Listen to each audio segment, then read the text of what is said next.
Hello, नमस्कार साथियों, स्वागत है आपका।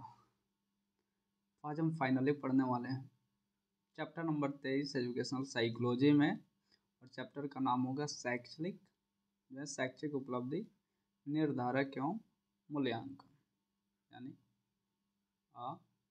एकेडमिक अचीवमेंट, जिसमें जो है डिटर्मिनेंट्स और असेसमेंट, इसके बारे में जानना है। तो असेसमेंट के बारे में तो हम लोग सेकेंड सेमेस्टर में पढ़ चुके हैं।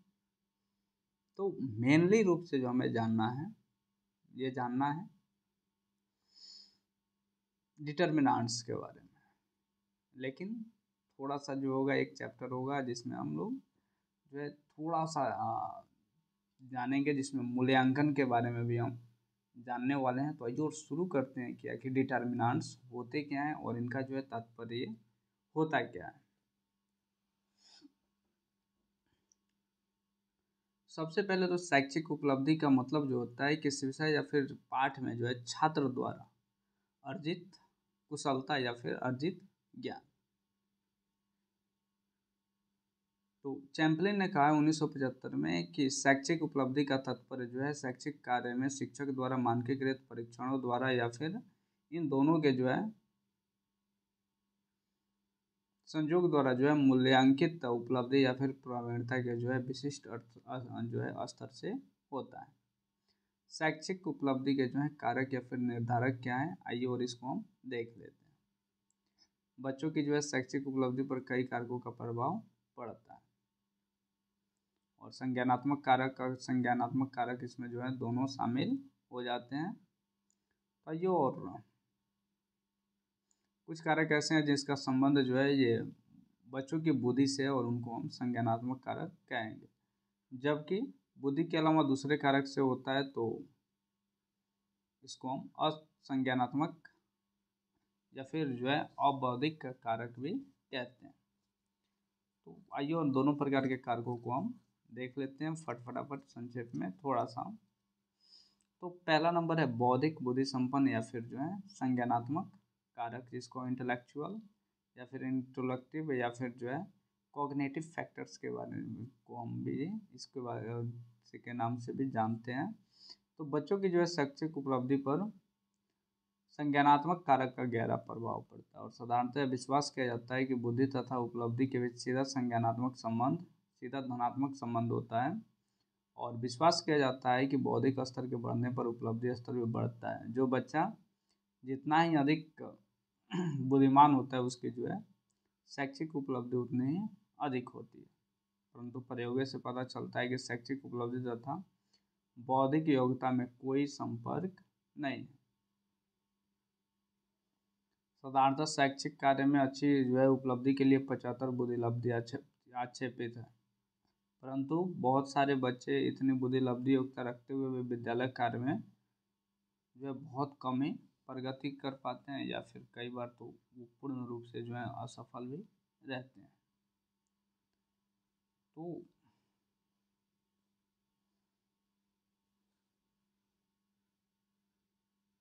बर्ट ने जो है 1985 से 95, बर्ट के अनुसार जो है 85 से 95 बुद्धि लब्धि वाले बच्चों की जो है शैक्षिक उपलब्धि औसत बुद्धि के बालकों की तुलना में बहुत कम रहती है।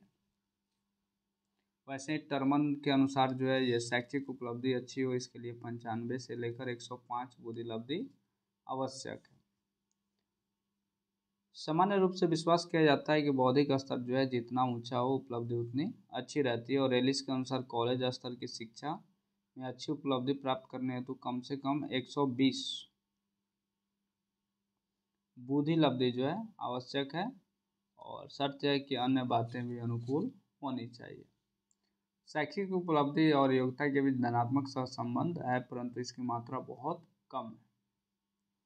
और इसका अर्थ यह है कि शैक्षिक उपलब्धि या योग्यता के बीच संबंध को प्रभावित करने वाले कई मध्यवर्ती चर हैं, जिसमें पाठ्यक्रम, रुझान, उपलब्धि, आवश्यकता, अभिरुचि आदि जो है ये प्रमुख हैं। तो अध्ययनों के अलावा इन बहुत सारे अध्ययन हुए इनके ऊपर और बहुत सारे प्रयोग हुए और वहाँ से कुछ चीज़ें बाहर निकली, जिसमें पहला नंबर है कि बुद्धि तथा शैक्षिक उपलब्धि के बीच धनात्मक सहसंबंध होता है। दूसरा नंबर है इस धनात्मक सहसंबंध या सहसंबंध की मात्रा भिन्न भिन्न विद्यालयों विषयों की जो है हालत से भिन्न भिन्न होती है। इसके बाद तीसरा नंबर है शैक्षिक उपलब्धि और बुद्धि के बीच जो है कई मध्यवर्ती चर कार्यरत होते हैं। चौथा नंबर है शैक्षिक उपलब्धि पर बुद्धि के अलावा कई अन्य अबौधिक कारकों का भी जो प्रभाव पड़ता है, जिसके कारण जो है तीव्र बुद्धि के बालक शिक्षा की दौड़ में पिछड़ जाते हैं तथा सामान्य बुद्धि के बालक आगे निकल जाते हैं। इसके बाद दूसरा नंबर है अबौधिक बुद्धि संपन्न या फिर असंज्ञानात्मक कारक।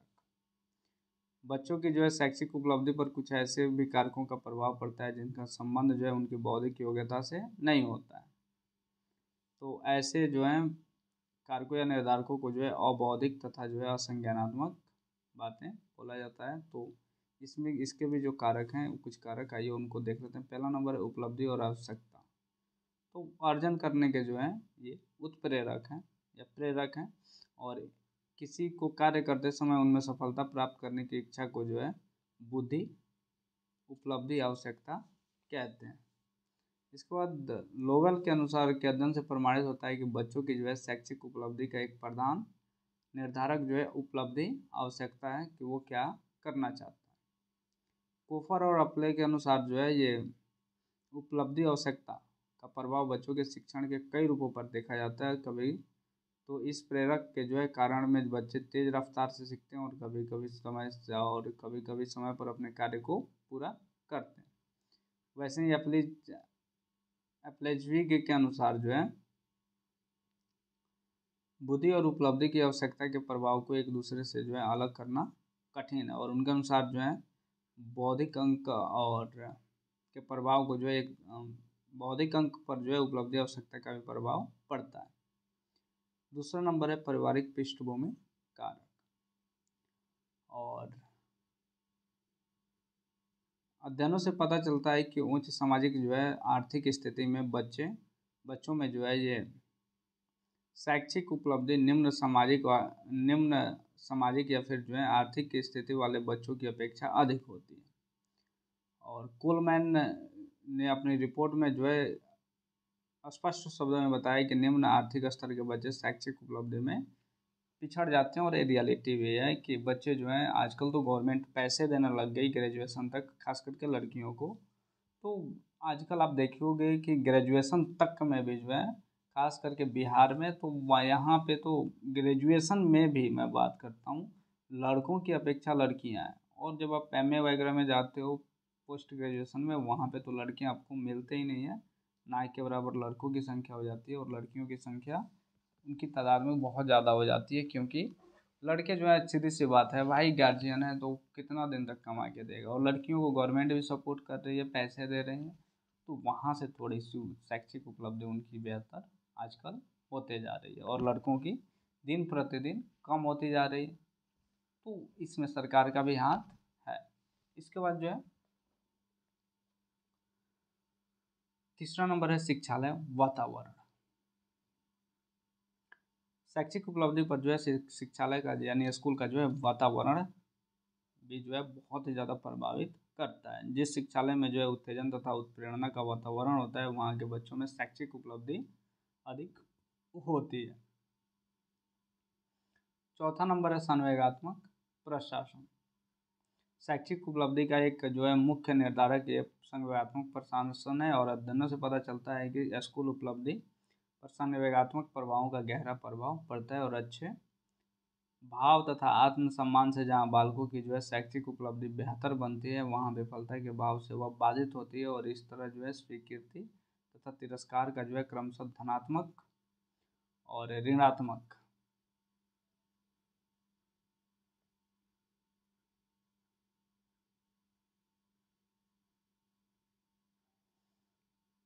बाधक या फिर ऋणात्मक जो है प्रभाव ये स्कूली स्तर पर पड़ता है। इसके बाद पाँचवा नंबर है लिंग भेद। लड़के और लड़कियों के जो है सामाजिकरण में भिन्नता होने के कारण इनका जो है सार्थक प्रभाव स्कूल अवधि पर पड़ता है।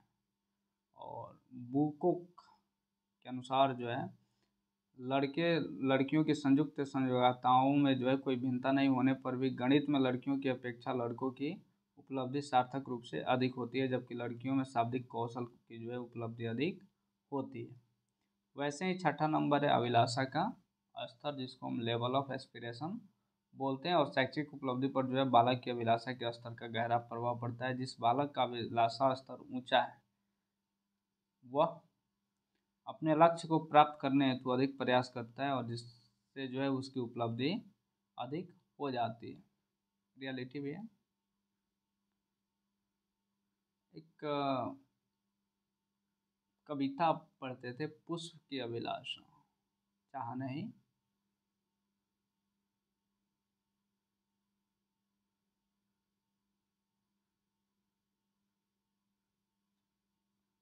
पुष्प की अभिलाषा, जिसमें था कि मुझे छोड़ देना वनमाली, उस पथ पर तुम जाना देना फेंक, जिस पथ जाए वीर अनेक। तो मातृभूमि को शीश चढ़ाने जिस पथ जाए वीर अनेक। तो इसी में पुष्प की अभिलाषा थी कि मेरी अभिलाषा ये नहीं है कि मैं भगवान के जो है चरणों में अर्पित हूँ, और मेरी अभिलाषा ये भी नहीं है कि मैं किसी राजकुमारी के जो है सर पे या फिर उसके बालों में गजरों के रूप में काम में आऊँ, और बिंद प्यारी बन जो है इठलाऊँ, या फिर सम्राटों के सौर पर भी डाला जाना उसको पसंद नहीं। तो अभिलाषा, उसका जो अभिलाषा वो ये है कि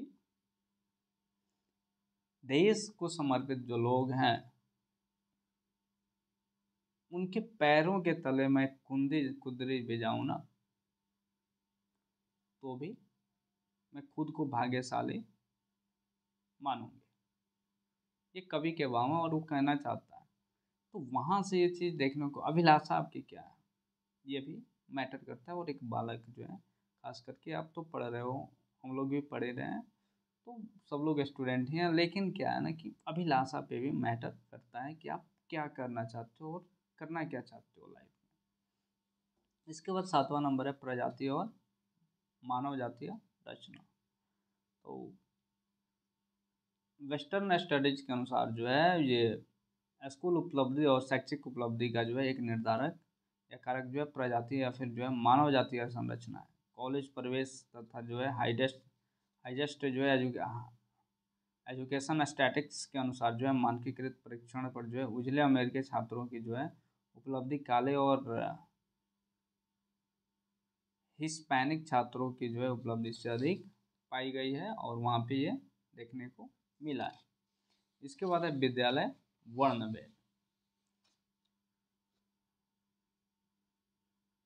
अल्पसंख्यक बालक, सीधी सी बात है कि निवारण जो है पता चलता है कि निवारण जो है ये अल्पसंख्यक बालकों की जो है शैक्षणिक उपलब्धि पर जो है वर्ण भेद का प्रभाव पड़ता है। जब काले छात्रों को अच्छे विद्यालयों में प्रवेश का अवसर दिया जाता है जहाँ गोरे छात्र शिक्षा पाते हैं, तो वहाँ पे एक परस्पर संबंध का मौका मिलता है, और वहाँ से जो है उनकी शैक्षिक उपलब्धि भी बढ़ जाती है। और भारतीय परिवेश में भी जो हरिजन या फिर जो आदिवासी बच्चे उच्च जाति के संपन्न बच्चों के साथ शिक्षा पाते हैं, उनके जो है उपलब्धि स्तर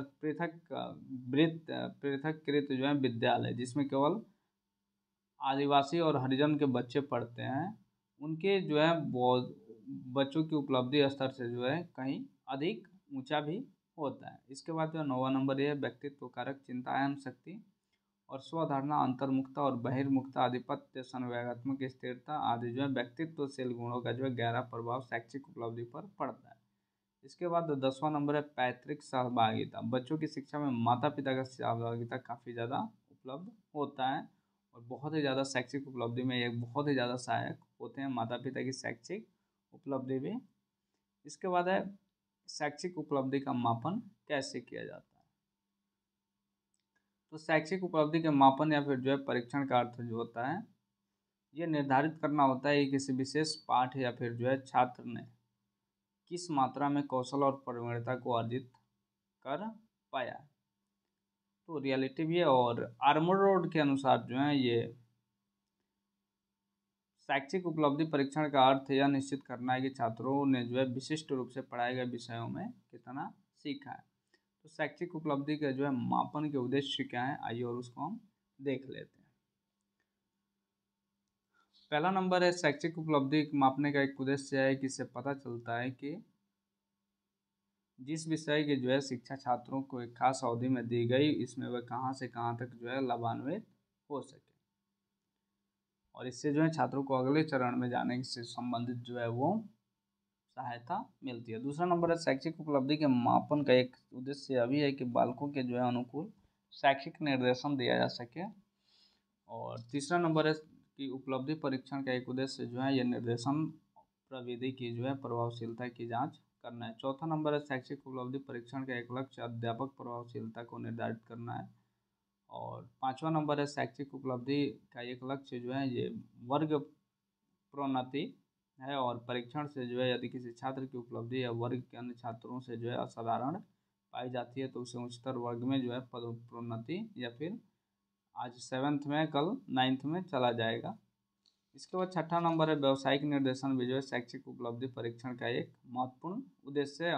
और किसी विषय में छात्र की उपलब्धि के अनुकूल ये जो है व्यावसायिक निर्देशन दिया जाता है। इसके बाद है उपलब्धि परीक्षण जिसको हम अचीवमेंट टेस्ट बोलते हैं। और इसका अर्थ क्या है आइए देख लेते हैं। किसी क्षेत्र में व्यक्ति की उपलब्धि को मापने वाले उपकरण को हम उपलब्धि परीक्षण कहते हैं। उपलब्धि परीक्षण के स्वरूप क्या क्या है आइए और उसको देख लेते हैं। पहला नंबर है कि उपलब्धि परीक्षण की मुख्य विशेषता यह है कि यह अर्जित कौशल या फिर प्रवीणता का मापन करता है। दूसरा नंबर है उपलब्धि परीक्षण का जो है उपयोग विभिन्न क्षेत्रों में किया जाता है। तीसरा नंबर है उपलब्धि परीक्षण के अंतर्गत प्राय 2 तरह के परीक्षणों का उपयोग किया जाता है जिसमें शिक्षक निर्मित जो है परीक्षण होते हैं और दूसरा है मानकीकृत परीक्षण। इसके बाद है चौथा नंबर इस तरह के परीक्षण में जो है उपलब्धि स्तर को मापने वाले एकांशों पर अधिक ध्यान दिया जाता है। उसके बाद पांचवा नंबर है उपलब्धि परीक्षण की एक विशेषता यह भी है कि इसमें जो है लचीलापन अधिक पाया जाता है और इसके जो है एकांश होते हैं ये थोड़ा बेहतरीन तरीके से काम करते हैं। इसके बाद जो है उपलब्धि परीक्षण और अभिक्षमता के बीच अंतर यानी difference between achievement test and aptitude test आइए और इसको देख लेते हैं।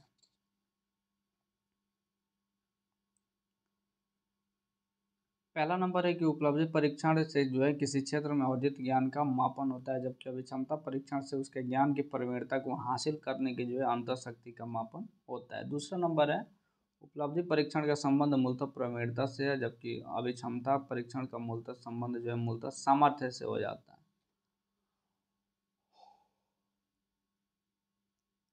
तीसरा नंबर है उपलब्धि परीक्षण परिणाम में जो है विभिन्नता की संभावना अधिक होती है जबकि अभिक्षमता परीक्षण में इसकी संभावना कम होती है कि विभिन्नता जो है वो कम होगी। चौथा नंबर है उपलब्धि परीक्षण की अपेक्षा अभिक्षमता परीक्षण में जो है विश्वसनीयता अधिक पाई जाती है।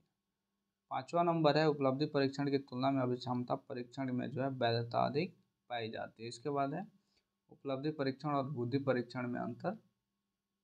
पहला नंबर है उपलब्धि परीक्षण से जो है व्यक्ति की जो है प्रवीणता का मापन होता है जबकि बुद्धि परीक्षण में सामर्थ्य का मापन होता है।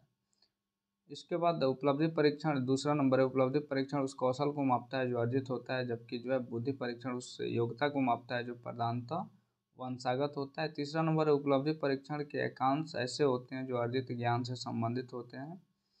चौथा नंबर है उपलब्धि परीक्षण की अपेक्षा बुद्धि परीक्षण में परिशुद्धता अधिक होती है और इसका अर्थ यह हुआ कि बुद्धि परीक्षण में लचीलापन बहुत कम होता है। पांचवा नंबर है उपलब्धि परीक्षण की अपेक्षा बुद्धि परीक्षण में जो अधिक उच्च वैधता पाई जाती है। छठा नंबर है उपलब्धि परीक्षण से जो है शैक्षिक उपलब्धि निकाला जाता है जबकि बुद्धि परीक्षण से बुद्धि लब्धि निकाला जाता है। इसके बाद शैक्षिक लब्धि और उपलब्धि लब्धि के बारे में आइए और देख लेते हैं इसके बारे में।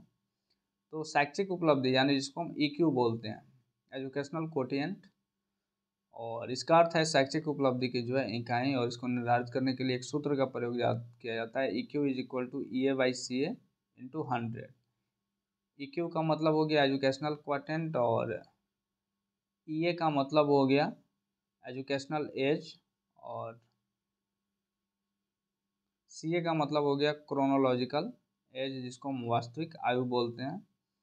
तो किसी मानकीकृत परीक्षण द्वारा किसी बालक के श्रेणी का निष्पादन को जो है शैक्षणिक आयु कहते हैं और इसका जो है ये निर्धारण जो है एक विशेष आयु मानक के आधार पर किया जाता है। जैसे उदाहरण के तौर पे देखा जाए कि एक बालक की वास्तविक आयु यानी CA जो है क्रोनिकल एज ये 10 साल है और आयु मानक से ज्ञात की गई आयु जो है ये 12 साल है। तो उस बालक की शैक्षिक उपलब्धि क्या हो जाएगी, EQ is equal to 12/10 into 100 यानी 120 हो जाएगी और वो बेहतर होगा। इसके बाद जो है दूसरी ओर जो है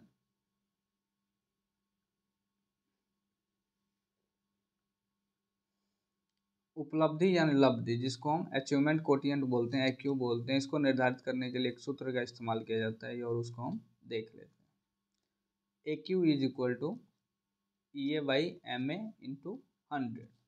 AQ मतलब अचीवमेंट कोटिएंट और EQ मतलब एजुकेशनल एज और MA मतलब मेंटल एज। तो EA/MA इंटू 100 क्वेश्चन याद रखिएगा इस फॉर्मूला को। और अगर देखा जाए तो मान लें किसी बालक की जो है वास्तविक आयु 12 साल है, यानी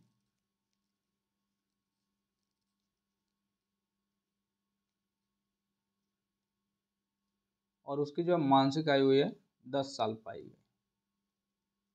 तो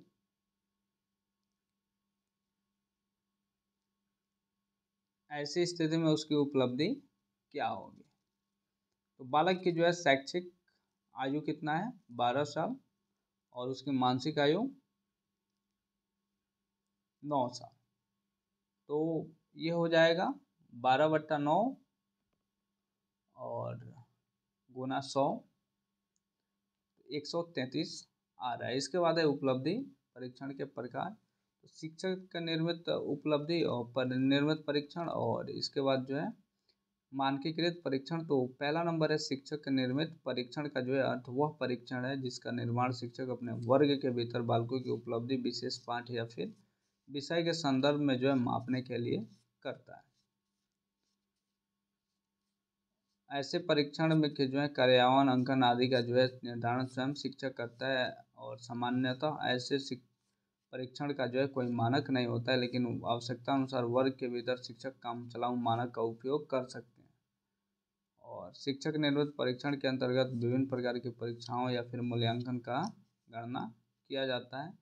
और इसमें खास तौर देखा जाए तो जैसे सेशनल एग्जाम्स वगैरह होते हैं, ये टीचर के ऊपर डिपेंड करता है। इसके बाद है दूसरा मानकीकृत परीक्षण। जो है उस परीक्षण को कहते हैं जिसका निर्माण जो है परीक्षण विशेषज्ञों द्वारा विधिवत रूप से किया जाता है और आवश्यकता अनुसार शिक्षकों तथा पाठ्यक्रम विशेषज्ञों से जो है सहायता भी ली जाती है। और इस तरह के परीक्षण का जो है कार्यान्वयन अंकन और कार्यविधि पूर्व निर्धारित होते हैं और इसके लिए जो है एक निश्चित मानक होता है।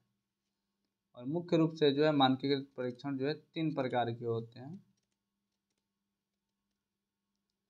और जिसमें जो है अभिक्षमता परीक्षण है, मानव निर्दिष्ट उपलब्धि परीक्षण है, और मापदंड निर्दिष्ट जो है ये उपलब्धि परीक्षण है। तो इसको भी हम पढ़ेंगे, लेकिन चैप्टर आज का यहीं तक था।